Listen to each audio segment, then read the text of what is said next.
ఓం శ్రీ గురుభ్యో నమ. ఓం శ్రీ పూర్ణస్వరూపిణి కలికల్మషనాశిని వరప్రదాయిని శ్రీరాజరాజేశ్వరి దేవే నమ.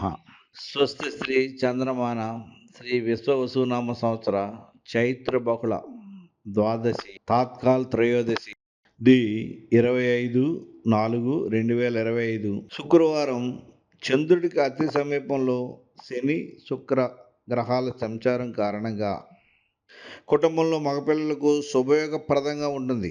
కావున 50 మంది భక్తులు ది 25/4/2025 శుక్రవారం ఉదయం 11 గంటలకు పశ్చిమ గోదావరి జిల్లా కాళ్ళ మండలం కాళ్ళ గ్రామంలో శ్రీ శివాత్మానంద ఆశ్రమంలో అరుదైన మరకత బాణలింగమునకు తేనె, నాటు ఆవు పాలు లేక కొబ్బరికాయ తీసుకుని మరకత బాణాలింగమునకు స్వయంగా అభిషేకం చేసుకుని ఆ పరమేశ్వరుని అద్భుతమైన అనుగ్రహానికి పాత్రలు కాగలని కోరుచున్నాం. ఇట్లు శ్రీ శివాత్మానంద ఆశ్రమం, సంత మార్కెట్, కాళ్ళ.